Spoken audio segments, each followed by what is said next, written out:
I'll call the February 10th of 2015 Salem-Keizer School Board meeting to order. First order of business is our Pledge of Allegiance. Please rise.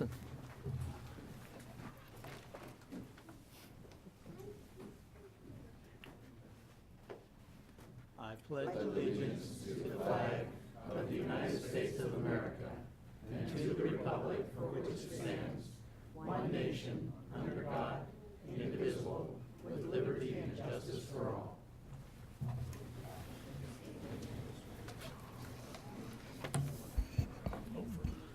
Roll call, please, Christy.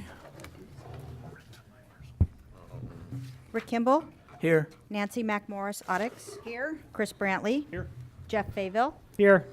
Jim Green. Here. Paul Kylo. Here. Chuck Lee. Here. Okay, next is agenda modifications. We have none tonight, and so we'll move on to spotlights on success. Good evening. Our first spotlight tonight is presented by Mary Paulson.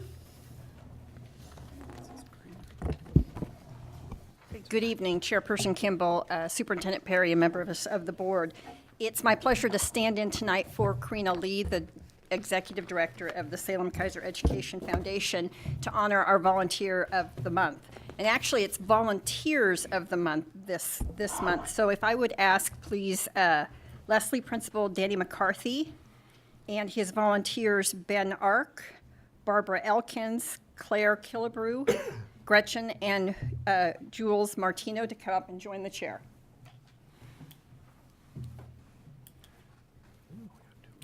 The call to recognize a volunteer this month was answered with several schools reporting a desire to honor more than one person. One office staff member asked, when a school has numerous awesome volunteers, how can they just pick one? So the selected volunteers of the month come from Leslie Middle School this month. Leslie Middle School parents Ben Ark, Barbara Elkin, and Claire Kilbrew unfailingly attend and support the Leslie Parent Club meetings and activities. They are always engaged and interactive in ways that support student achievement. At any given time, each of these parents is most willing to jump in and lend a hand, even if it's at the last minute.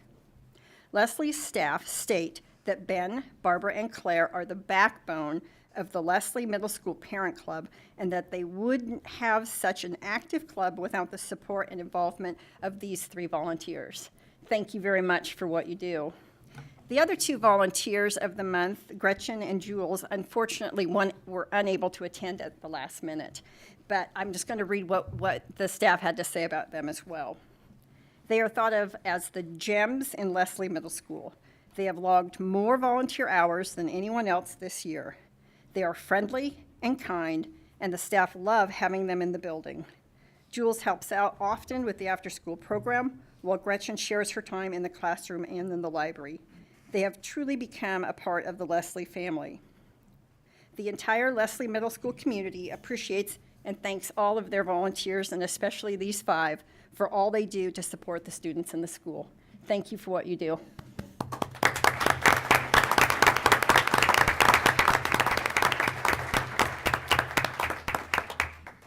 Our next spotlight will be presented by Jay Remy, Director of Communications.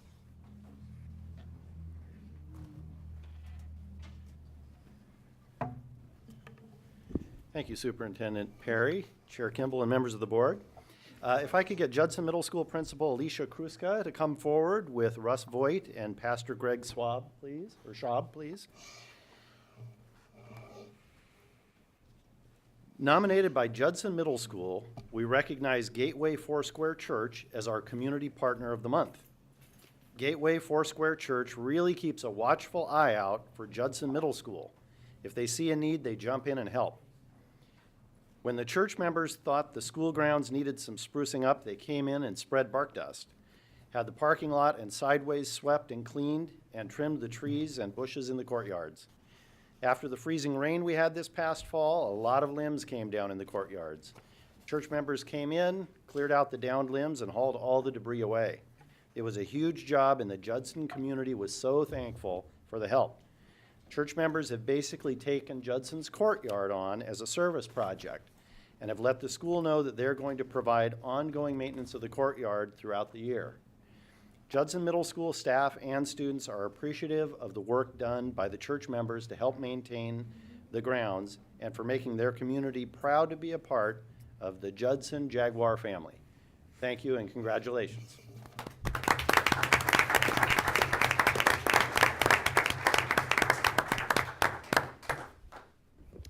Our next spotlight is presented by Kathleen Hanneman, our Director of Secondary Education.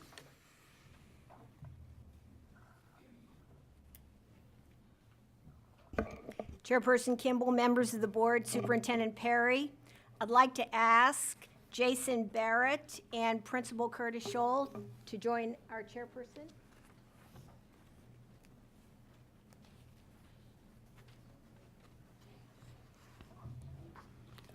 Very exciting. Jason Barrett is a sophomore at Sprague High School, and he designed the winning logo for the 2015 Awesome 3000.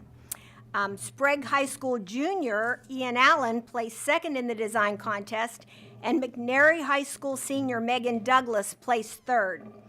The 33rd annual Awesome 3000 run, held by the Salem-Keizer Education Foundation, is scheduled this year for May 2nd, 2015. It's one of the largest timed youth fun runs in the country and a source of funding for the Salem Education Foundation and all their annual grants. Jason's artwork placed first out of 45 entries, and he has his artwork with him, I believe. Thank you, Jason. That's, show it to the board, that's great. That's exciting. And his work will appear on more than 5,000 t-shirts, registration forms, and posters, so he's going to be famous. So Jason was also awarded a check for $100 and earned $250 for Sprague's art department. So congratulations, Jason.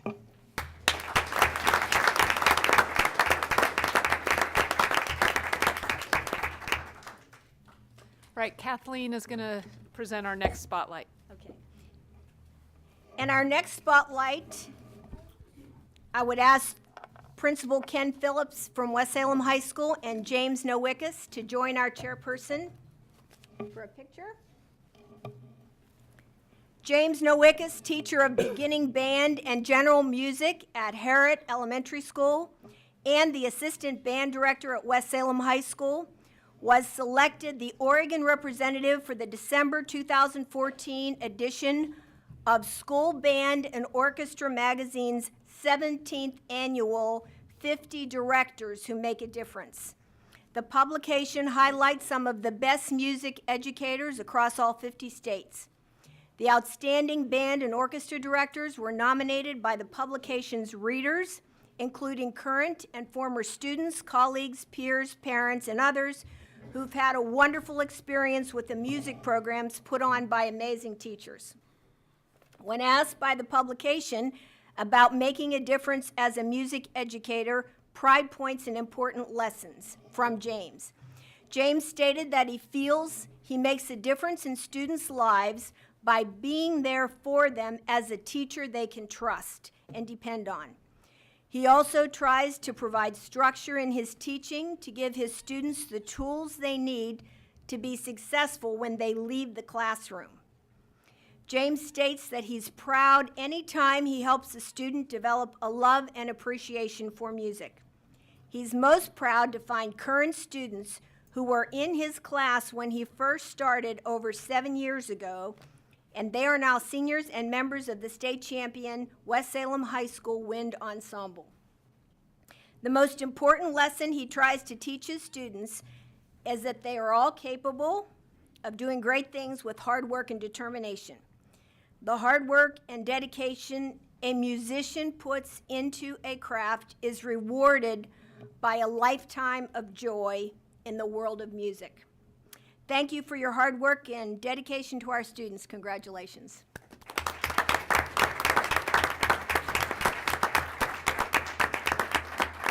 And then our final spotlight will also be presented by Kathleen Hanneman. Okay, this is exciting. All righty.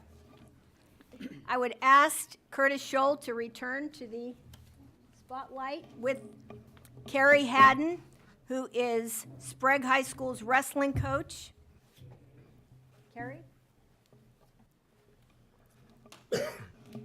In January, the National Federation of State High School Associations Coaches Association awarded Carrie Haddon, Sprague High School wrestling coach, with the 2014 Northwest Wrestling Coach of the Year. The association is divided into 8 geographical sections. The Northwest section covers Alaska, Idaho, Montana, Oregon, Washington, and Wyoming.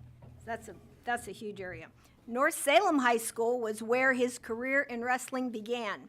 He won 2 district championships and finished as a runner-up in the Western States Regional Tournament his senior year.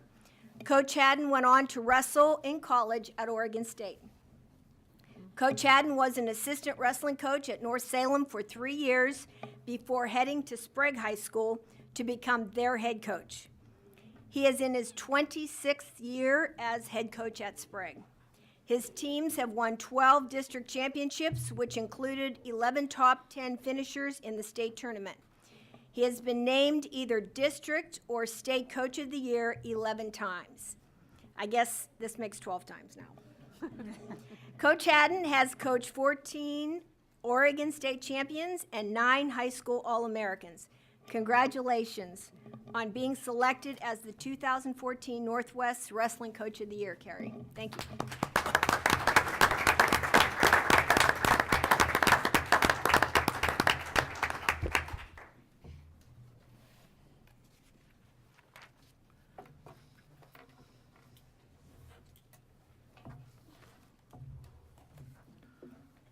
Next agenda item is audience communications on items that are on our agenda. We have one person signed up. When I call your name, if you can come forward to the podium and state your name and address for the record, and if you can limit your comments to 3 minutes. We're using timing lights here. If it turns orange, I guess, or yellow, you have a minute left, and at red, your 3 minutes are up. So I have Scott, I don't know how to pronounce your last name, Gistel? Gustel, sorry, Scott. Gustel. All right, Guptel. My buddies are helping me. Thank you. Thank you very much. My name is Scott Guptill, and I'm here on behalf of the Capital Preparatory Charter School. On behalf of the steering committee for Capital Preparatory Charter School, we would like to again thank Superintendent Perry and the Salem School Board for your time and attention regarding charter school options in our community. This charter school review has had some changes that have abruptly stopped the process between the district and Capital Preparatory's steering committee. In the last several years, we have researched this process. It was understood that a charter school could only be successful when there was that relationship between the school district and local community members. This relationship is developed to fill a need in the community, and we have observed this need through our knowledge of great numbers of parents with students on waiting lists who are for the only 2 existing charter schools in the Salem-Keizer area. Unfortunately, for the community who has to come out for support, it has been abruptly stopped in this process. Kate Patterson from the Oregon Department of Education regarding charter schools pointed out to us that the charter handbook, which described in the process this way of how it should work, we have the guide to State Board of Education public charter school proposals. And it states that if a proposal is not deemed complete, the district must identify the specific elements of the proposal that are not complete and provide a reasonable opportunity for that applicant to resubmit the proposal. The applicant may submit a revised proposal addressing the elements identified by the district as incomplete. This process may continue until the district deems the proposal complete or until the applicant doesn't submit a proposal within the time provided by the district. If the applicant does not submit a revised proposal within the time provided by the district may vote to deny the proposal. And you can understand that after reading this, and after many conversations with Joe Grant the previous year, being under the understanding that the district and the charter will have an ongoing back and forth dialogue or negotiation period when developing this proposal, why we have been taken aback at the decision that we were informed back on December 28th by the district to bring the proposal to the board as an incomplete. It has been shocked to us. This process is now being cut off after our willingness to continue to work with the district and continue to make clarifications on areas of concern, while this is never mentioned in the charter handbook, has created some tension in which is being for our relationship. This decision by the district to interrupt this process, thereby changing what has been the course of the normal events. The Salem-Keizer district has this year handled all contact responsibly on the shoulders of Mr. Ken Parshall. But this is a very heavy requirement, and for an already busy administrator, as was pointed out at the last school board meeting, it takes a lot to handle. This has seemed to have caused the district to reevaluate the charter process from the past, and according to our understanding of the charter handbook, we have minimally met all areas. Yet the district has submitted to you several areas that seem to be missed without asking us for those clarifications or allowing us to recognize the proposal to be more easily readable. They have simply told us to come back next year. I would like then today to try to ask you, as the school board, in looking at this, as you set up the new charter process, to have some of those clarifications, to ask those questions of how our communication got cut off at this point, instead of being able to have that relational dialogue back and forth so that we can come to you as a school board with a complete proposal versus the process of which we've been put under of coming to you as incomplete. So I thank you very much for your time today, and I hope for your choice that you make. We'll continue to work with you. Thank you. Thank you, Scott. That's all who signed up. Anybody who did not get a chance to sign up that wanted to testify tonight on agenda items? Okay, seeing no one, we'll move on to our action items. We have two tonight. The first is a resolution on the Classified Employees Appreciation Week. This resolution has to do with our educational support professionals, and I'll read the resolution. It's titled Classified Employee Appreciation Week Resolution. Whereas the education of youth is essential to the future of our community, state, country, and world, and whereas classified employees are the backbone of our public education system, and whereas classified employees work directly with students, educators, parents, volunteers, business partners, and community members, and whereas classified employees support the smooth operation of offices, the safety and maintenance of buildings and property, and the safe transportation, healthy nutrition, and direct instruction of students, and whereas our community depends upon and trusts classified employees to serve students, and whereas classified employees with their diverse talents and true dedication nurture students throughout their school years, now therefore be it resolved that the Salem-Keizer School District Board of Directors proclaims March 2nd through 6th, 2015 to be Classified Employee Appreciation Week, and be it further resolved that the Board of Directors strongly encourages all members of our community to join us in this observance, recognizing the dedication and hard work of these individuals, our educational support professionals. Nancy. I move adoption of this resolution. Second. Second by Paul. Any discussion? Comment. Nancy. I just think that it's really important to recognize that in this district, when different assessments have been done throughout the district, whether for the organizational assessment or the ISO 9000 or different audits, that as all employees throughout the district are asked what their role is, they all have a very clear understanding of their role in support of student achievement, which I think is really exemplary in this district. I think support professionals are often the face to the public of our schools, whether that's in the front office or opening the door of the school bus for the children on their first day of school ever. I just think they make an enormous contribution, and I'm really glad we get to recognize them. Thank you, Nancy. Chuck? Yeah, excuse me, I'd like to echo Nancy's comments. This has been a tough stretch for our school district over the last couple of years, and we've had to take some pretty dramatic cuts. We've had to lay people off, but this particular group has been supportive. They've made sacrifices. They've helped shoulder the financial hardships that we've had, and they've continued to do an outstanding job in the classroom, on the transportation routes, in the lunchrooms or whatever.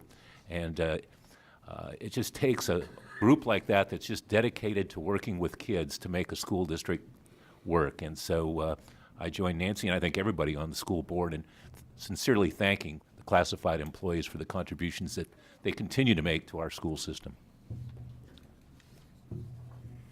All right. Any other comments? Here. All right. All right, we have a motion and a second on the floor to adopt the resolution titled Classified Employees Appreciation Week. All in favor, say aye. Aye. Aye. Opposed, say nay. That's unanimous. Christie? All right, our second item, I'll turn over to Superintendent Perry. Action item tonight, and this is your second reading, is the Capital Preparatory Charter School application. We had a work session last time on the charter school process, followed by your first reading of this recommendation. And at the time, the board asked a number of questions of Mr. Partial in this. I've not received any additional questions from board members, so I'm recommending to take action to deny, to say that it's incomplete application at this time. Okay, we have our recommendation from staff on this item. Is there a motion? Chris? Just one question. My understanding is that Capital Prep now has if we approve this action and say that it is incomplete, the next step for Capital Prep would be to take this to the State Department and have them see if they agree with the district that it is in fact incomplete. And if they say that it is not incomplete, double negative, that it is therefore complete, that what happens then? Do you have this one, Paul? I have this one. Okay. If the applicant is dissatisfied with your decision, they may appeal to the state board within 30 days of disapproval. The state board reviews the proposal only for completeness, and if they determine that they'll either decide to uphold your decision, or if they decide to not uphold your decision, they'll remand the proposal back to you for reconsideration. And then you'll be back into the discussion again with the state board having disagreed with your proposal. And so the timing of this is important to realize, because there's a 30-day appeal period, and I don't know how quickly the State Board of Education would actually make a ruling on this, but we're not talking about probably something that's going to be quick. Put your mic down. Chris, did that help you out? Yes, thank you. Sorry. Okay, Jeff? Hypothetically, if we decided to approve it, then it would still just go to negotiations, in which is that right? For the district? Not quite. It goes to the next level of review, which is for the substance of the, so it's only reviewed at this point for was it complete or not. It's not the substantive review. So that would be the next step if you said it's complete. Okay, so if we decide to approve it, then we would just hear it later as to the substance of it. Correct. We'd come back again, and then there would be negotiations. Okay, after that. Okay. Any other questions? Nancy? Before we have discussion, should we have a motion? Well, yeah, but these were kind of clarifying, so I'm kind of hung up in the middle right here. But if you want to make a motion, then we can do discussion and question. I would move that we uphold the district's recommendation to not accept the charter application as incomplete. We have a second? I'll second it. Second by Chuck. Okay, we have a motion and a second. Any other questions, clarifications, or discussion? Nancy? Oh, down here? So, as I look through this, Superintendent Perry, we have in our board plate the rating scale sheet that was attached to our board plate. And there's multiple things within here that are requirements within the charter school. And if you read the statute on charter schools, a lot of these come right out of the law, but then some are added by us, which we're allowed to do by state law. And it's primarily those that the applicant failed. If I'm looking at this properly, it's primarily those that the applicant failed to put into their application, or at least the review team felt that they failed to put that in the application. Correct. Okay. Any other questions or discussion? Nancy? I just wanted to have some clarification. So it was my understanding that this moved through the process in this manner because there are deadlines by which, when passed, it's difficult to get a school up and running by the following fall. And that it doesn't mean that there can't be conversations around this proposal in order to move it forward to completeness for the next year. It just means that the tone of those conversations will move it toward next year, not continue to push for passage in this year, because we're beyond the line at which the district views the possibility to get a school open if the charter is approved. Is that accurate? That's accurate. Okay. And it did go, it wasn't a one-time hand it back, it went back and forth. Any other? Jeff? I'm going to be in favor of continuing the process, and because I think that the charter school application should be more of a process and not a denial with pretty scant amount of information as to why it's denied, just kind of a list of reasons that we felt were in, or the district felt was not complete enough. But other than the list of failures, which they thought that they had addressed all because they added more information to all those different areas, so they assumed that they had then answered it. But then they got back as a list of those had failed again. Since they didn't get any explanation because we weren't wanting to train them, that's where it would stop. So I think it should be more of a process, and so I will be voting for continuing the process. So you'll vote against the recommendation? That is right. I will vote against recommendation. Any other discussion or questions?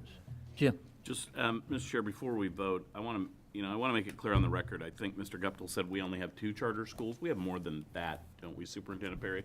I think we're at 4 in the district. And as a board member individually, I support the idea of charter schools as an additional alternative for parents and school districts working with kids in unique situations, because I think we all know kids don't learn necessarily in the same manner, type, fashion, and different school opportunities, different charter schools, different alternative education programs, which I think this district has embraced over time, are something that we need to continue to look at. But when I look through some of the things that are missing here, there's some pretty big things that I think, and we've said as a school district, we want to make sure that there are things within your charter school application. I would encourage the applicants to work with the district moving forward as to how to put those things together. I think one of the things that districts find with a charter school application sometimes is the push-pull of how much staff time do we put to writing an application for the applicant. And I don't think that's what they're asking here, but I do believe that there are some things missing in this application that are real important for us, like a planned course statement for classes taught in the program, including related content standards, course criteria, assessment practices. And that's teaching and learning at its most basic issues. Right. And if that's not what the committee saw in this, I'd like to have the opportunity for the applicant to work with the district on what they'd like to see, maybe provide the applicant with what a complete application has looked like in the past. And I know our team is working to do that. In order to create a charter school in this state, it should be difficult, because we're going to entrust these folks with 2 things that our taxpayers, our voters, hold near and dear to their hearts, and hopefully in this order, their kids and their money. and we're entrusted with that. And I think it shouldn't be just the ability to write something down or copy something out of a book and say we're going to provide an education of boys and girls. I think it should take a lot of time, it should take a lot of effort, it should take a lot of passion, and I'm not saying this group hasn't done that. I think it can be an ongoing negotiation as we move forward in this, but I believe that there are things missing in this application that I, as a school board member, think get right at the heart of what we do in education. So I'll be supporting this, but I would encourage the staff to work very closely with this group moving forward. I believe they'll bring back their application, and I think that makes for a stronger process. So at this time, I'll support it, but I do encourage the staff to continue to work with this group of parents. I want to make sure that when we have motivated parents that want to provide an option, we're working with them on a regular basis. And I just want to say, I think our goal is that we help them be successful. But sometimes helping them be successful takes longer to be sure that we have all the parts and pieces together. Chris? I just wanted to, excuse me, I got a little bit of a cold and it's causing a frog. You gave it to me, so don't do that. Last meeting. My experience with this is that I engaged in a little bit of back and forth with with y'all last time, and I got an email with a link to their proposal, complete proposal, in an email. So I was able to see the several hundred pages that is their report. And so, being a member of the Teacher Standards and Practices Commission and having one of the things the district said was incomplete be their description of how they were going to assure the proper registration and or licensure of their staff, I went looking for that in their application, and I could not find it. So that was just a single step check. I didn't go through the whole 800 pages or whatever there. I just went looking for one thing, and like I was told, it wasn't there. And so I drew the conclusion that if I couldn't find it and the district couldn't find it, it probably wasn't there. So at least one of them is in fact incomplete. Jeff? Just a clarification. I think that he was referring to middle schools. I think when he said two charter schools, I believe that's two middle school charter schools. I agree. Okay. Any other discussion? Okay, we have a motion and a second on the floor to concur with the recommendation of district staff that the application for this charter school is at this time still incomplete. So all in favor of that motion, say aye. Aye. Opposed? Say Nay. nay. Nay. Okay, we've got 6 ayes and 1 nay. So the motion passes. Okay, we'll move out of action items into the adoption of the consent calendar. Tonight we have 2 areas of business. We have the business area and the personnel actions on our consent calendar. Is there any item here that a board member wants to pull? Nancy? I'd like to pull 4A1. Okay. Anybody want to pull 4B1? All right, I'll entertain a motion to adopt. I move we adopt consent calendar 4B1 personnel actions. I'll second it. Second by Chuck. All in favor, say aye. Aye. Opposed, nay. Okay, passes unanimously. Nancy, 4A1? So the first grant listed is part of IDEA, the Individuals with Disabilities Education Act. And I, along with Jim Green, spent time in DC this past week looking at the different federal regulations and laws and how they impact our district, and spent time talking with our members of Congress about full funding for IDEA. IDEA was passed 40 years ago with the promise by Congress that they would fund 40% of the cost. And nationally, they're funding about 16% of the cost. And in our district, I think it's closer to 10% of the cost. So I just wanted to highlight that you know, the district does an amazing job taking care of the needs of special ed students, in spite of the fact that the funding is far below where it should be. That's all. I just wanted to share that information. Thank you, Nancy. Do I have anybody who wants to entertain a motion to, or propose a motion to pass this item? I would move adoption of 4A1. Okay, and this is the grant budget, seconded by B. Paul. Okay, all in favor, say aye. Aye. Opposed? Nay? We have it unanimous, Christie. Okay, that's the consent calendar. Next, we have readings, which there are none this month, so we'll move on to reports. We have 4 reports tonight, and the first one will be on EL number 8, Financial Administration. Superintendent Perry. All right, this is the 8th of 12 monitoring report scheduled for 2014, and I've done a bit of reflection based on our work session last time about the ELs, and some concern about how will we really know, and are we, what if we did make a mistake? And what I realized is the part don't think I've said out loud is that from the EL standpoint, the really big items.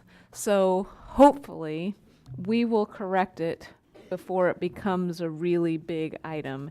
And so you shouldn't see many evidences, if ever, of noncompliance. So we may see little things that we fix before they get to a big item. And so I just want us to keep in mind that these are the high level things, and that's why all the checks and balances within our system are what they are. So just one little example is today we had a conversation about the checks and balances between what we budget and how we staff. And again, my look into that was about what's our checks and balances on that system, so that I could see that we would catch a little thing before it became a big thing. So I just had that kind of reflection over the past couple weeks since we've talked about the ELs. What you'll see in this financial administration EL is that, again, there is no evidence of any noncompliance.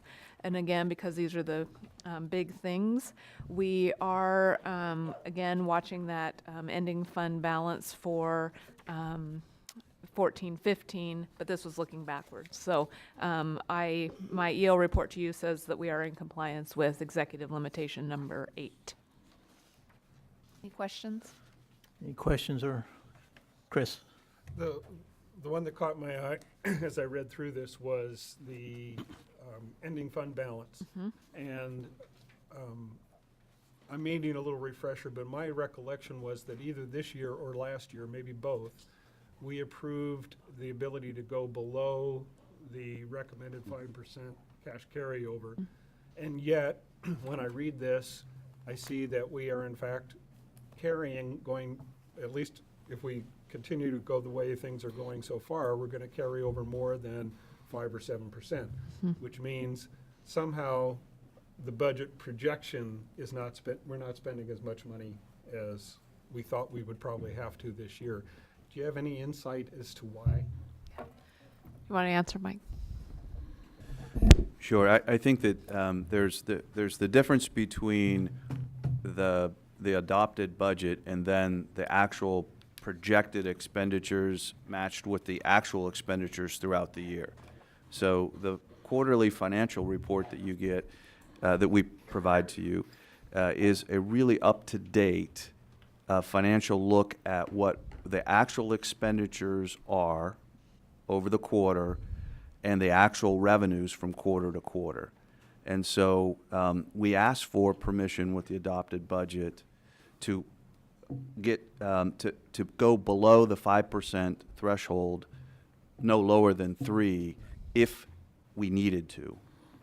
We were never projecting an ending fund balance, actual ending fund balance, at 3%.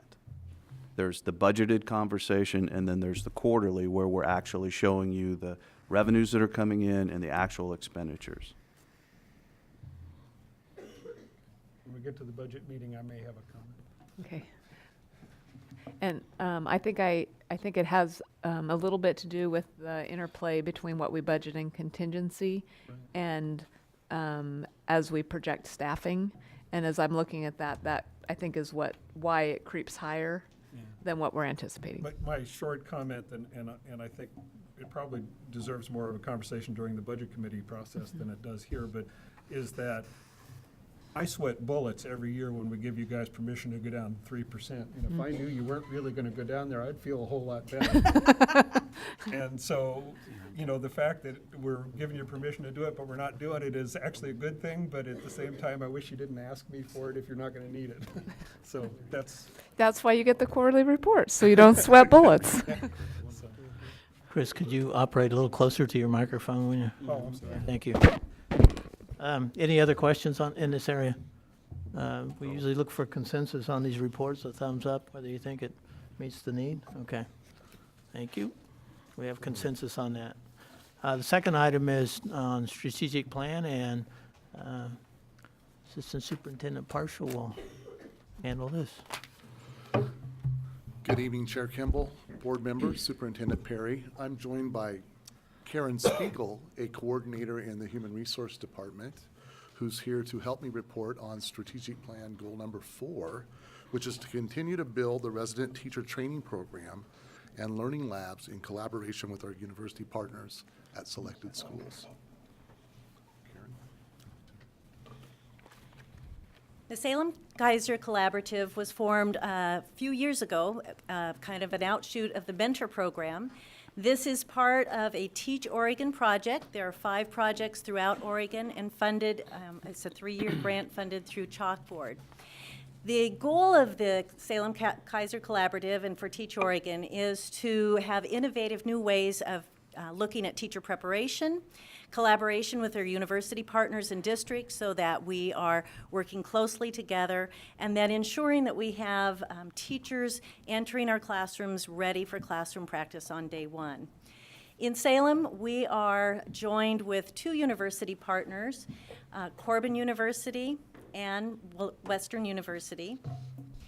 Our blueprints for the collaborative, there are 4 main parts of the collaborative. There's recruitment and selection, and that's at the university level, where we're looking very deeply at making sure that we have very talented teachers, students going into preparation program. The clinical practice that I'll talk a little bit about tonight that's linked to the strategic plan. Hiring and placement, once those student teachers are ready for hiring, that we're making really good selections and we're putting them in the right schools. And then continuing with the mentoring and induction so that we have a bridge from pre-service into service and beyond. In our clinical practice, we have 7 clinical schools that we're working at. Those schools are Battle Creek, Hoover, Yoshikai, Chavez, Waldo, Stevens, and McKay. We currently have 75 clinically trained teachers.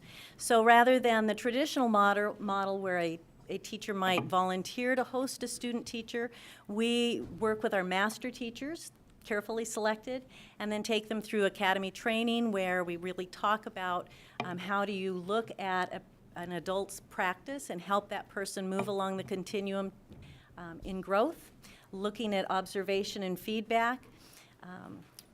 As I said, we have 75 clinical teachers, currently 12 faculty from the universities trained, and our 7 principals at those sites. The clinical teachers receive ongoing professional development, and one of the key factors in this collaborative are co-teaching strategies.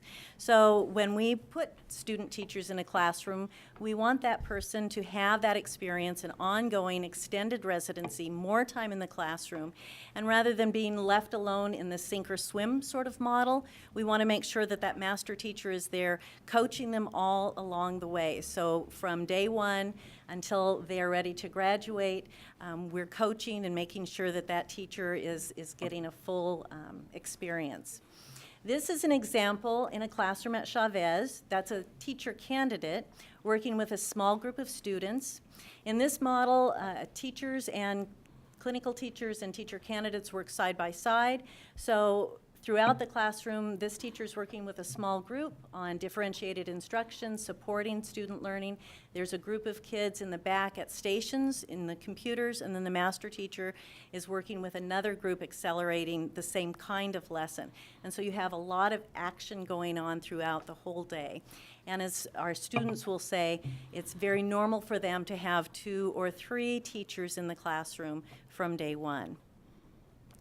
We have an example video that Teach Oregon made with many of our clinical teachers that can explain and speak to this process a little bit more in depth.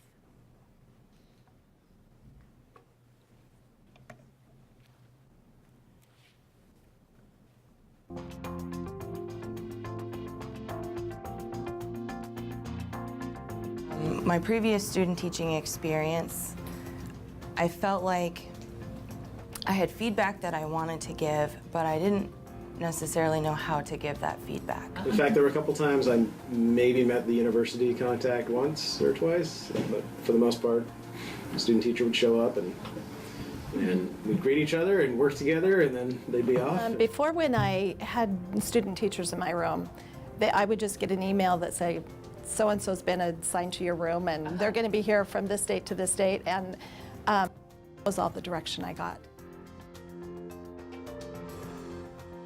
The most recent student teaching experiences that we've had together, we've just combined to make this team where I've been given tools to help teach me how to be a better collaborator, teach me how to lead those difficult conversations, and in all, it just feels more like a collaboration between the universities, myself, and the teacher candidates. We went through summer training, a week-long summer training, and then meetings all throughout the year this year, and it's really helped me. I feel like I know what I'm supposed to be covering with them. I know when things are due. I know what I'm supposed to be doing. I just feel a lot more confident in my role as a mentor teacher. Before, I had no idea who their supervisors were. Now I know their supervisor. She's wonderful. With the university there by my side along the way, I felt like we were all part of this learning experience together. We're seeing great gains in kids that I haven't seen before, being solo or being in a traditional model. I think this has really made a difference for kids and their learning, and that's why I'm really excited about it. I feel like they really take our input into consideration and they make changes if they feel like it's legitimate, you know, and so I just hope that that continues. Yes. Throughout the 6 months that we taught together, our level of conversation during that time just grew deeper and deeper and richer and richer. Let's just step up here. So at this time, we presently have the clinical model, which you've just learned about tonight, and we also have the traditional model in place. So we have teacher candidates presently in both models in our school district.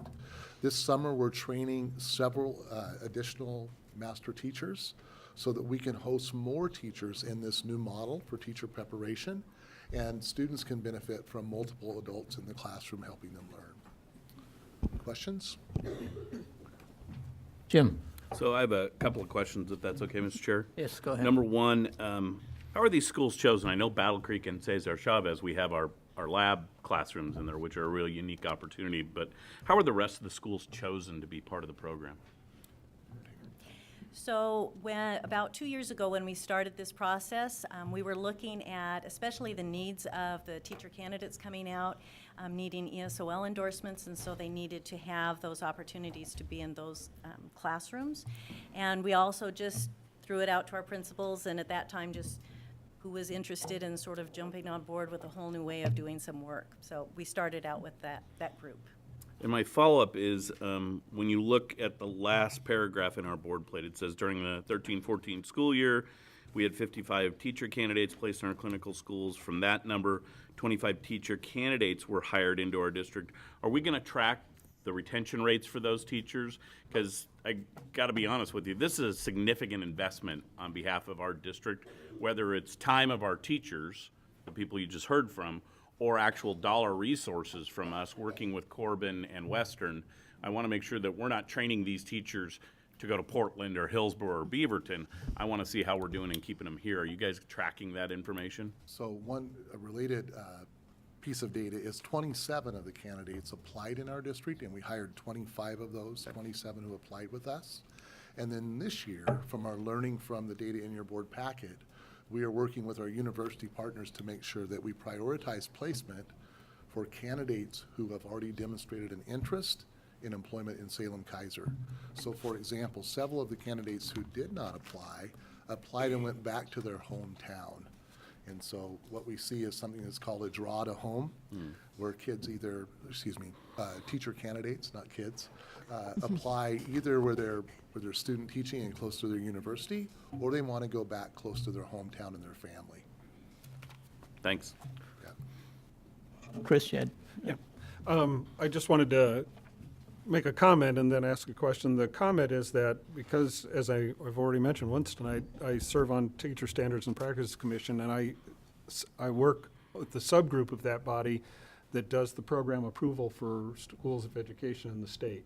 And because of that, and learning my new role on that group, I got a chance to go to the Corbin University site visit and see their School of Education and Operation and watch them go through their approval process. And along with that, I just got offered a ride in the car to go out to Hoover and watch this thing happening. And I saw a way of going about student teaching that I'd never seen before, and I saw teachers and student teachers, teacher candidates engaged in ways that I had never seen before and that they seemed to be totally into. So my question. Obviously, Chalkboard wants to get some data to say that this, in fact, prepares better prepared teachers.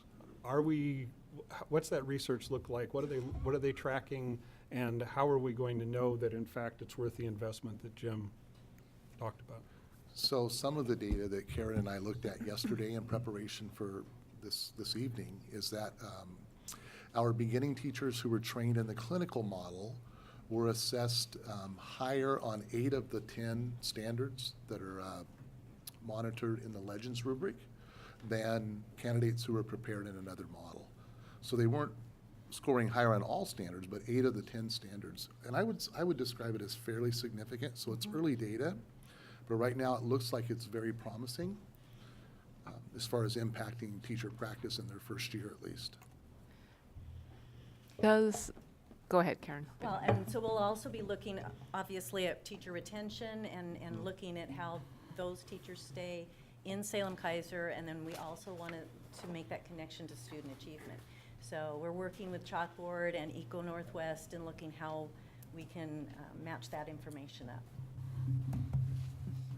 Chris, you have My follow-up? second question, which is not even related, the first one is, the other focus that is happening throughout the nation right now is to try to get a workforce that mirrors our student body. And we're so far from that right now that TSPC spends a lot of time talking about how we're going to move from where we are to there. In this process of identifying people that already have an interest in Salem-Keizer, are we also having any success at all at recruiting minority candidates into that role? Well, probably our most promising practice was prompted by our new superintendent, where we're working closely with You Western need to Oregon. speak up just a little bit more. Excuse me. There you go. Probably our most promising practice was prompted by our new superintendent, Christy Perry, who connected us with Western Oregon to work to develop a path for bilingual teacher candidates coming right out of our high schools. So these are students who have achieved at a high level in high school, and they are fluent in Spanish and in English. And we are working together with Western to come up with a financial path that involves money from federal aid, scholarship money from the university, as well as summer employment in our summer school programs to help them prepare for a career as a teacher in their future. It's So we're exciting work. It's just getting started. So we're still a couple, 3-4 years out from actually seeing that happen. Correct. I think we made a slight jump last year in our bilingual teacher candidates and our Latino teachers, and by our really early hiring process. So the ability of the school district to hire early last year made one inroad there. So we've got that early hiring. We're also connecting with Western and looking at students that are attending Chemeketa and in year 2 that potentially are also bilingual candidates. So that's 2 years out. And then we're trying to feed from our high school seniors. So we've got about 4 or 5 strategies going to try to turn it. I think it will still take the 4 years to turn it, but I think we can make incremental movement across the. I think we'll make incremental movement. I've also been working with the NAACP on the African American side of this a bit, and I think that maybe Willie and I have landed on a strategy. So I'm just telling you, we're working a strategy. So we're trying to work it from multiple angles, and I hope that we'll see incremental, and that 4 to 6 years is our timeline for turning it around. Nancy. I know it's not really hard data, but do you have feedback from the two groups of new hires, the traditional pathway and the clinical pathway, in terms of their feeling of readiness to jump into the classroom? So we actually conducted a survey at the end of the school year last year, and we asked our clinical teachers, our faculty, traditional student teachers, and teacher candidates. And by and large, they said that teacher candidates were much more prepared, felt more ready to be in the classroom, that they had experienced greater support than the traditional student teachers. We'll be launching a survey next Monday of our first-year teachers, especially those looking at the teacher candidates to gain their information about how well they feel that they're prepared at this point. And just to follow up to that, do you, Go ahead, Nancy. those students, those new teachers also get mentors? Yes. So every brand new teacher, we mentor for 3 years. Thank you. Any other questions? I was just going to make the comment, I don't know if it slipped by and or if everybody caught it, but one of the things that I think is really profound that they have done is that they are now evaluating teacher candidates using the exact same rubric we're using for our staff evaluation. So they're able to actually track them right through their student candidate process, right into a job in the district, and never Scooby. It works real slick. Yes, our, excuse me, our Legends document has actually been adopted by some college teacher preparation programs as far away as the Midwest. Okay, I think we're done with the questions. Thank you very much. Thank you. Okay, our third report tonight is on full-day kindergarten. Superintendent Perry? All right, so this is first of probably lots of information you're going to get on full-day K.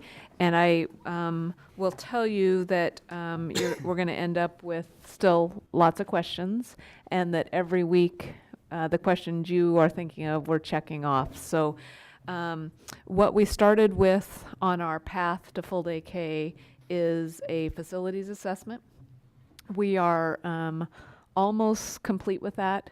What I'll tell you is that we have room across our district for full-day kindergarten.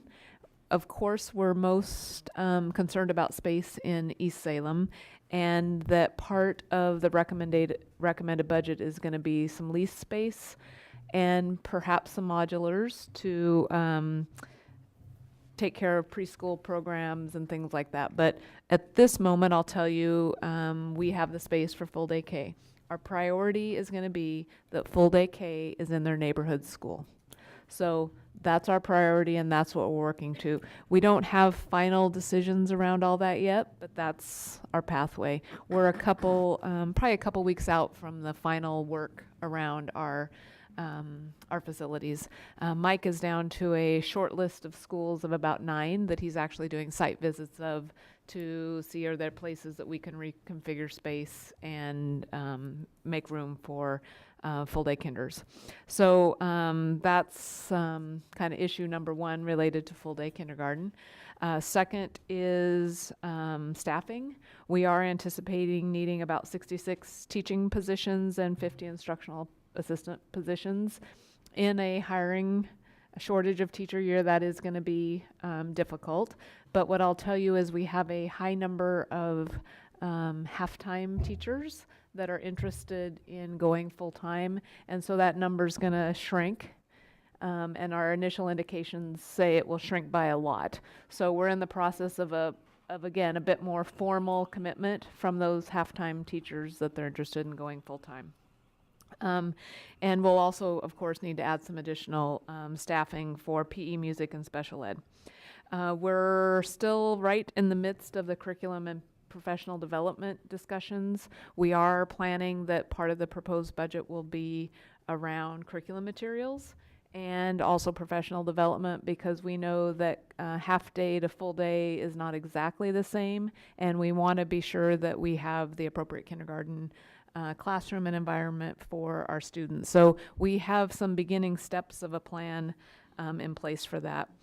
This is kind of step one of our kind of public launch of full day kindergarten information. Very quickly, starting the next few days, we begin that communications department out to schools launch of our communication to parents. Our goal in the next month is to get as many kinders in the door and get registered so that we can assess our projections and make sure we don't have spots of enrollment projections that we weren't thinking about. So that's why we're really early with our kindergarten registration and orientation this year. And it's now all about, let's get the word out about full day kinder, and that our plan is to have full day kinder, and that we need to get those kids in the door and registering. So that's kind of our sequencing, but we wanted to start with you to kind of say, here's where we are. So the key messaging right now is our plan is to put full day K in their neighborhood school. We want them part of that K-5 program. Parents should register their kids at their neighborhood school, and that a rest of the unanswered questions will come along in the coming weeks as we continue to sort through staffing. We're working really hard on licensed staffing these couple weeks. We're right in the middle of first consideration with our licensed staff, our existing licensed staff anyway. And so that comes first, and then we'll work on the classified staffing next. I think this is an incredible opportunity for full day for our kinders. We've known we've needed it, and it's long in coming, and I believe it's really going to help us boost that floor of student achievement that we've been looking for in those elementary schools. The other thing I'm keeping a close eye on, as is probably no surprise, is what the legislature is doing with the proposed budget. Every indication says that they're putting full day K as a 1.0 weighting in that budget. Will they put enough money into the state school fund to fully fund full day K? I think that's up for debate. They will say it's in there. I'll tell you at the co-chair budget level, it's not in there yet. But we're moving forward with a budgeting plan that incorporates it. So our advocacy, I believe, with the state needs to be around, this is not enough to fund full day K at that co-chair budget level. So with that, we have a number of people that have been working fairly closely with us on this project. So if you have specific questions, I'd entertain those at this point. I think I can answer most of them. I've kind of been in the middle of it. We got Jim. So will we be offering half-day K for those parents who want that? No, we're going with a full day K model, recognizing that parents may make different choices. Portland Public School has 100% full day K. They tuition and use title money now, and 98% of their kinders in Portland Public Schools attend full day. And our two tuition programs that we currently have in the district, those will just transition into full-day kindergarten programs. Correct. We're prohibited from charging tuition. Yes, correct. So it will be free full day for all, free for parents, you know, be part of the taxpayers. Yeah. Chris and then Nancy. I'm interested in the money aspect. The co-chair's budget and the governor, I think, both projected $220 million statewide for kindergarten, full-day kindergarten. And I was actually at an event last weekend where I mentioned that you had said that that probably is not going to cover everything. And so we were trying to dig in a little bit into what isn't going to be paid for with that $220 million that they hadn't anticipated. Can you tell us more about that? The reason is because I think a few of us are probably going to be at OSBA's Day on the Hill kind of thing, and it would be good to know this. There's no money in the state school fund that I think they've projected for facilities, because there's no way for us to capture if we're a district that needs more facilities than another district. We're only capturing the ADM amount, so there's no facilities money. So any facilities work on the other side, which you can imagine the moves we're thinking about across 44 elementary schools, plus moving our preschool program. Facility is a big one. I think they're slightly under their staffing, and what has happened is initially they've underprojected the kindergarten enrollment. So as more kinders enter that state school fund statewide, that's going to drive the state school fund number down for all of it. So, and again, what about startup materials? If we're doubling the amount of classrooms, it's classroom furnitures, it's moves, it's all the extra things. There's no one-time startup cost money in their budget at all. Did I miss anything, Michael? Okay. That'll be great help when we're there. Yep. Okay, Nancy? I just want to comment, I have long been a proponent of all-day kindergarten, and I think really in this district, with its many, many needs, that this is really essential to move the dial for many, many kids. And I'm really, really excited that it looks like it's going to happen. I also want to comment that I think we have two really experienced and excellent all-day kindergarten teachers in those fee-based programs who really can serve as mentors and educators to the bulk of the kindergarten teachers who have been teaching half-day, so that they really understand how to move to a full-day program. We've actually used a bit of their models already, and here's what full-day K schedule should look like. So we've already begun that dialogue. Great. Any other questions tonight? It's going to be a continuing story. Okay. Let's go to the last item under reports, and that has to do with our Career and Technical Education Center. Superintendent Perry.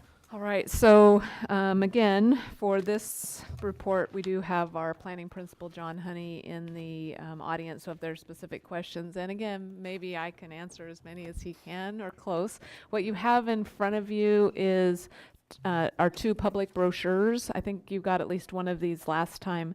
So this one is the parent and student guide. And this is part of our recruitment strategy. And as I understand it, this has been directly mailed to juniors and seniors. No? Here, you come up here, John. Give us, you don't think you're going to sit in the back row. So this is part of our marketing procedures for parents. And could you talk 1 minute about the student recruitment side? Yeah, so we have not mailed those yet. We have mailed out a postcard inviting all of our juniors and seniors to individual parent-student meetings that will be held at each of their resident high schools. At those meetings, the parents and students who attend will receive that. Got it. So you're really mean that you're targeting next year's juniors and seniors, not Yes. this year's juniors Correct. and seniors. So that's right. So we mailed it actually to this year's sophomores and juniors.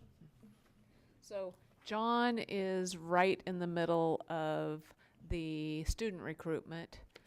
Chuck is right in the middle, Mountain West Chuck, is right in the middle of the fundraising Chuck, portion. I give you the podium. Yeah, of this. So specific questions about the fundraising portion go to Chuck. The building is coming along nicely. If you haven't been out by Portland Road for a while, the exterior is looking good. We're having weekly meetings with the architect and our project planner. And, you know, in any sort of construction project, there's unknowns that come up, and we're working through those along the way. So, but again, we see everything being on track for construction. So John has also been in the middle of the hiring. You've seen at least one hire come through on your personnel actions. So the residential construction hire has happened.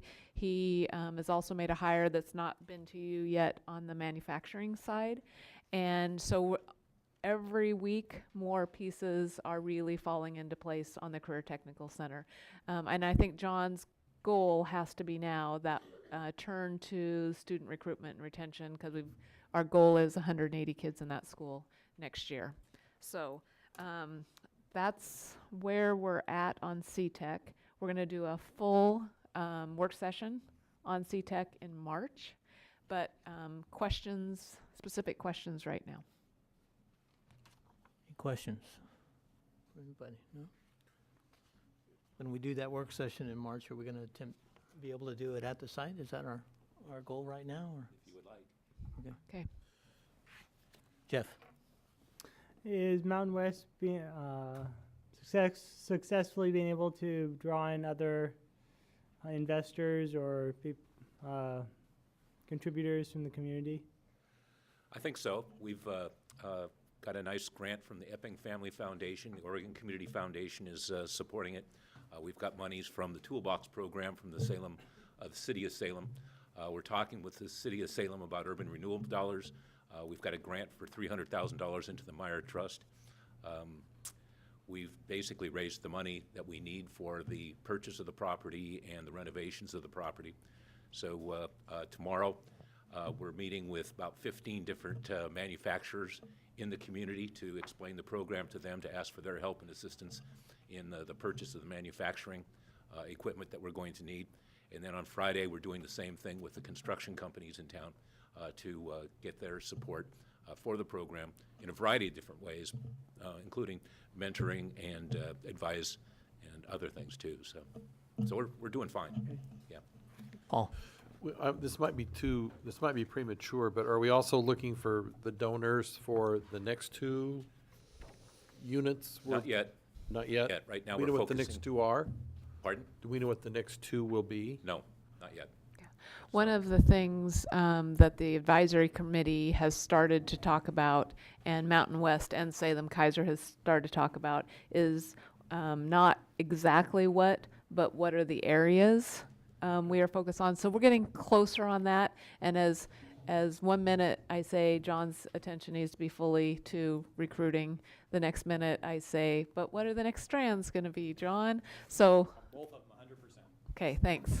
And I think the other thing to keep in mind too is we have formed a CTE steering committee. It's working on issues like that, and they meet the first Monday of every month at 4 o'clock. And Chris represents the school board on that committee. And I'm going to go to the lunches on tomorrow afternoon and Friday, free lunch. You didn't 2. RSVP, so. Oh, check Did says to no. Karina. Oh, you did? Yeah. Okay. So Nice she try, just Chuck. doesn't talk to you enough, I guess. That's true. And so my role there is purely to say, I'm a member of the school board, we're on board with this, so that anybody that has any questions about that, I can help with that, so. Hopefully it's not to make all sorts of donations. Go ahead, Paul. And I just wanted to make sure that I understood John correctly, that we don't have any idea yet how many students for this coming year we're planning. How many we actually have signed up? Right, we haven't no started commitments forecasting yet. yet. Forecasting doesn't start at the first high school until February 16th. So our plan is So to have next those week. parent-student meetings at each school about the week before. So we're at McKay tomorrow night, we're at Sprague on Thursday night, and then it kind of steps out until we get to the last, I think the last school is North. Okay. Nancy? I just want to thank you for this information. I feel like I understand the process of residential construction because I've helped at Habitat, so I kind of watched houses go up, but I have like no idea what manufacturing is. So it's really helpful to see what kind of courses are involved, and that's just really helpful for me to understand it a little better, and I appreciate the level of detail in this. Thanks. Are both of these on the website? If board members got questions, they could direct these, or at least something. We're working on it. The website rolled out about 2 weeks ago, and so we keep adding pieces to it. The material's been sent in. I haven't checked the website in the last couple days to see if it's on there yet, but it will be soon if it's not already. As soon as that is, would you forward it to Mary and I, and we'll get it out? I don't see any more questions. That was a good update, and we'll be meeting again in March on this. Thank you, John and Chuck. Okay, next is our information items in the school board agenda, and you'll just see our list of our upcoming meetings. Remind everybody we have a meeting after this meeting, a public meeting of the budget committee. It'll start 10 minutes after this meeting is over. We'll allow staff to reset the room and get rolling again once this is over. Next is audience communications. This is on non-agenda items. We have 2 people signed up to speak. You have 3 minutes to cover your topic, and if you can state your name and address for the record and approach the podium and use the microphone, please. Doris, Jared? Good evening. My name is Doris Jared. I live at 4153 Noon Avenue, Northeast in Keizer, and I am a special needs bus driver for the Salem-Keizer School District. I would like to speak in regards to the hourly wage of this district bus drivers. I am aware that you, as the school board, have been made aware of the compensation study for classified employees in the district. This compensation study research provided information that the school bus drivers for the Salem-Keizer School District are not being paid a competitive wage in comparison to like districts in the state of Oregon. I'd be a lot more comfortable if I was behind a steering wheel. The rate of pay that our school bus drivers make weighs heavily on the hiring and retention rate of the bus drivers. In fact, the district often is without adequate number of school bus drivers. Realizing that the budget for the coming year will be decided in the near future, I am hopeful that you will consider the compensation study and the words that I have spoken this evening. I truly appreciate your consideration in this matter. Thank you for your time, and thank you for the resolution also. Thank you, Doris. Next is Cheryl Crocker.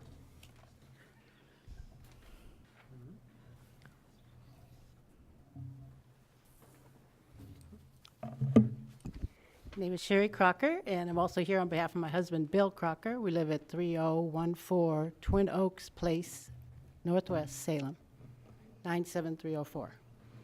And prior to Thanksgiving, we wrote a letter to this superintendent, and it was passed on to the assistant superintendent, asking to have some data, that's public data, sent to us, and fairly close to New Year's, we finally got it. But it was very limited. Many of the pieces were not even filled in or answered. So I wrote a second letter, and I can leave this with you. I sent it by email to Kate. And we're just concerned that we're not getting the data we're asked for. It took 3 months.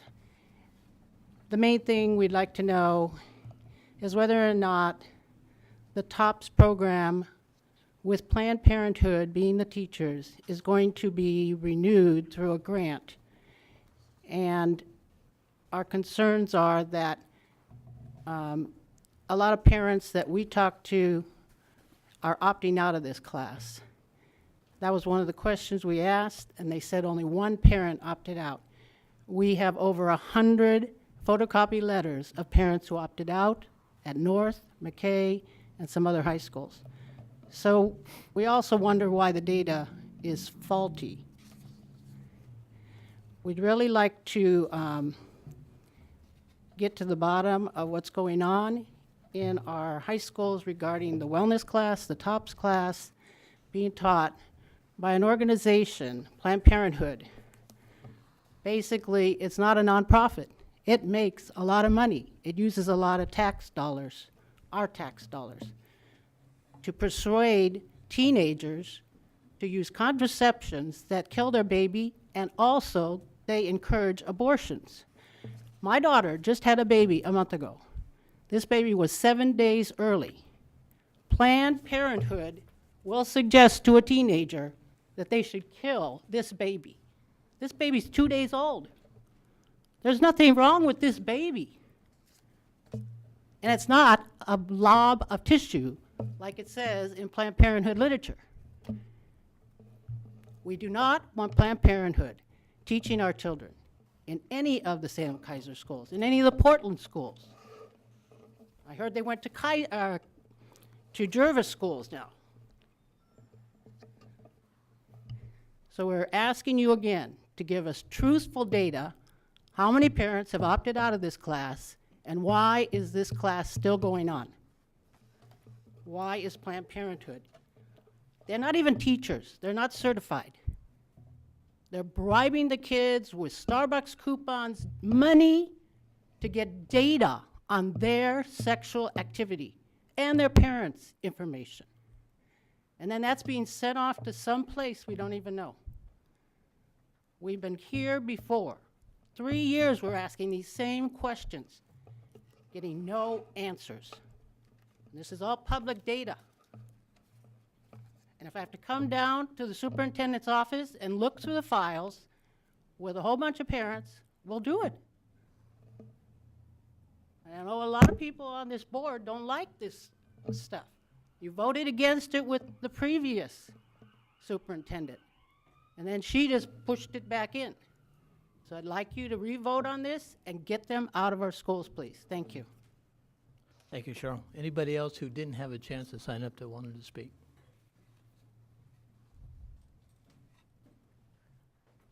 In 3 minutes, please. Rebecca Roth, 6631 Coates Drive, 6631 Coates Drive, Southeast. Thank you.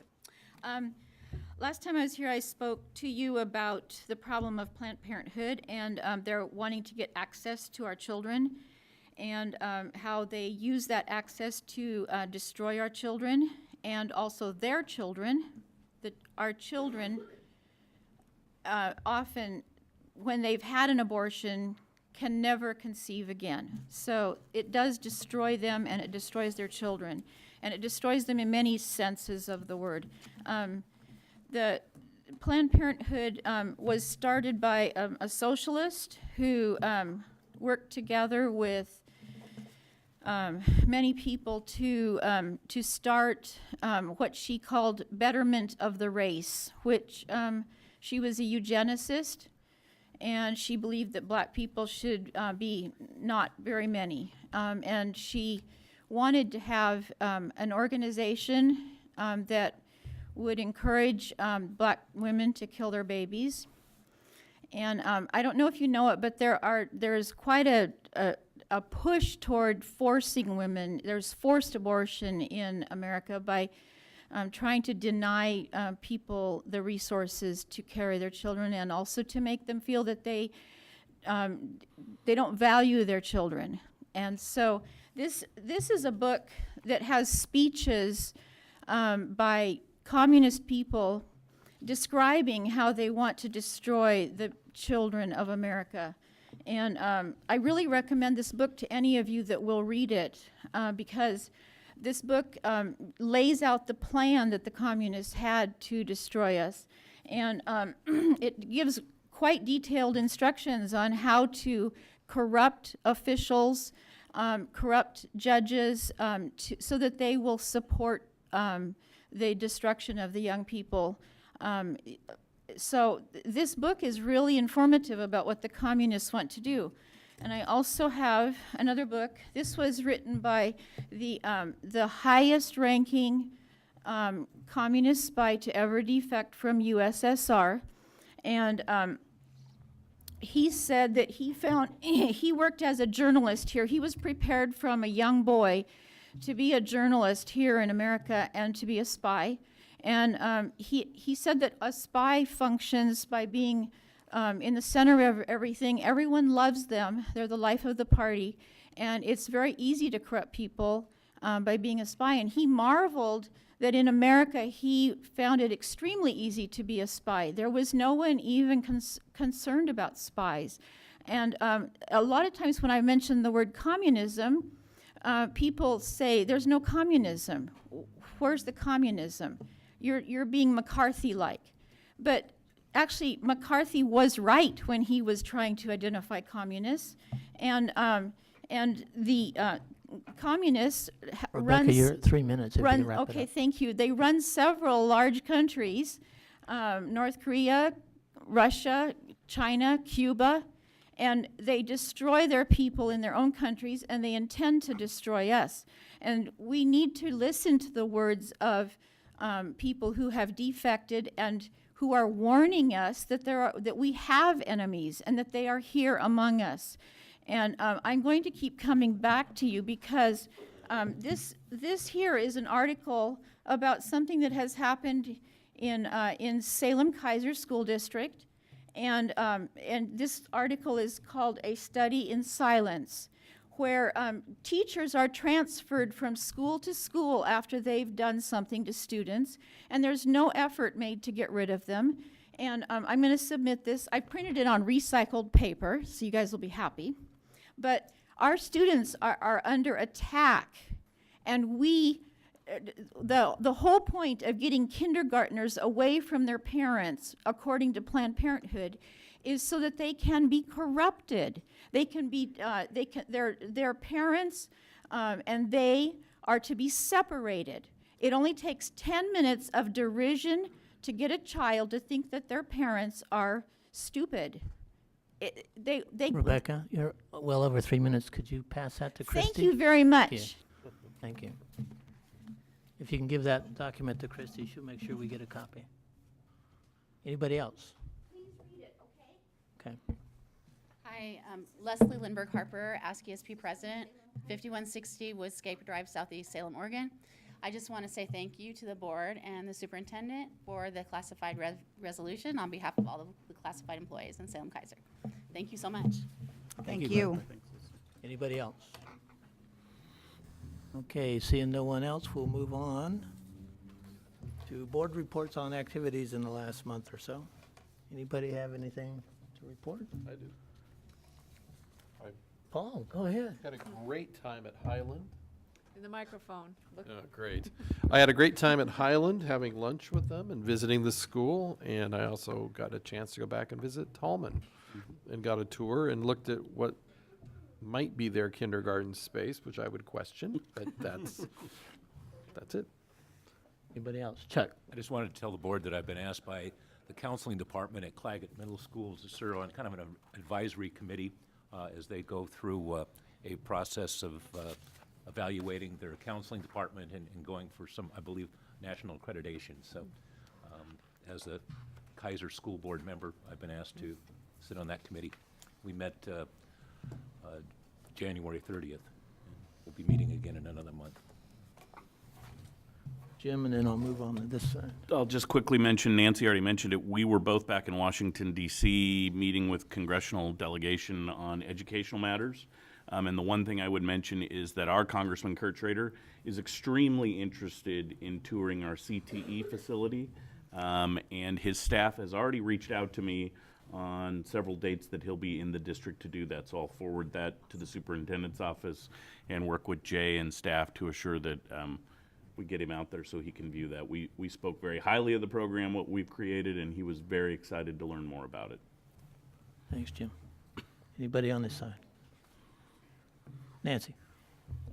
This is really probably foolish since I didn't attend, but I certainly hope somebody attended the middle school all-city music event that was while I was in DC, and the high school one that's coming up on the 21st, I believe. Just incredible evenings of music with kids who get their music ahead of time and work on it on their own, and then have basically a day together and then put on this concert that just completely knocks your socks off. So if you have never attended, please do. Thank you, Nancy. All right, I think that's it from the board. Superintendent Perry, your closing All right, comments. so I have a couple closing comments. Actually, just good news, that's it. Other than I'll be at the high school one, Kelly was at the middle school one, so we got this. So the first thing I wanted to recognize is that Keizer had their community awards. Maybe it was 2 weeks ago now, and we had 3 educators recognized for their service to education. 3 from Salem-Keizer School District. There were 4 total, but John Honey was recognized for service to education as McNary principal, Scott Coburn, physical education teacher at Whitaker, and then Chuck and Karina were not only honored for service, but were given the full award. I think that would be how you describe it. You were the winning award. So Chuck and Karina were honored for their service to education, and of course, as always, thank you for your amazing service in so many different ways. If you'd pass that on to Karina as well. I just follow Karina, that's all. Well, she evidently got you where you needed to be that night. So, and then, although that is exciting news, I have the almost most exciting news we've heard in a long time. So, I don't know if you knew this, but last year, 3 of our comprehensive high schools participated. So it was McKay, North, and Sprague participated in what is known as an AP-IB equity project. So you've heard about the AP-IB equity project. So partially funded by a grant from Google and supported by Harvard Education Labs. So Kelly was sitting in his office having a kind of doldrum day, and he got the call about our first semester results. So what I'll tell you is we have become a kind of premier district in the country because we are the only large school district that can say we've closed the gap. So let me tell you what it means. We have doubled the overall number of participants in our AP classes. We've doubled the number of passing grades in our AP classes. We've tripled the number of low-income and minority participation, and we've fully closed all equity gaps that existed previously at these 3 schools.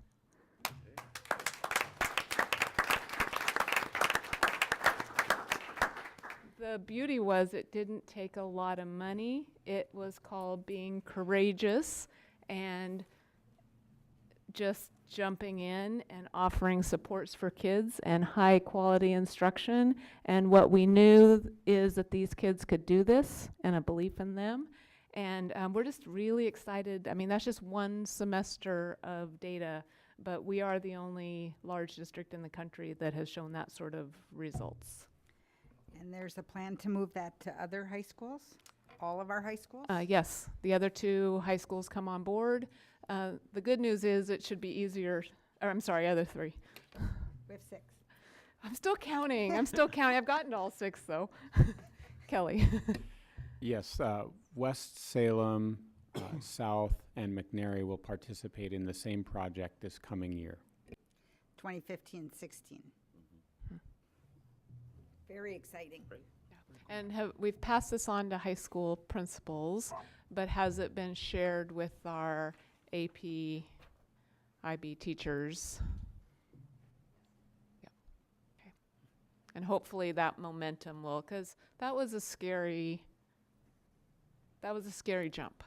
And so especially, I mean, it's one thing to be courageous at a district level, but when those teachers are in the classroom every day, that's a scarier place to be. So a special note of thanks to our teachers. I would certainly hope that this kind of information would get to the Statesman Journal. That's why On the front page. That's a signal. All right, is that your report? That's it. I can't top that. Okay, that was pretty good. That is That was great. pretty good. Thank you very much for that. Let's see, before I adjourn, I want to remind the board that we are having a budget committee meeting here in about 10 minutes after the room gets set. And we have a lot of our budget committee has showed up and are in the audience waiting. So I'll adjourn, and in 10 minutes we'll start a public meeting that'll be the budget committee meeting.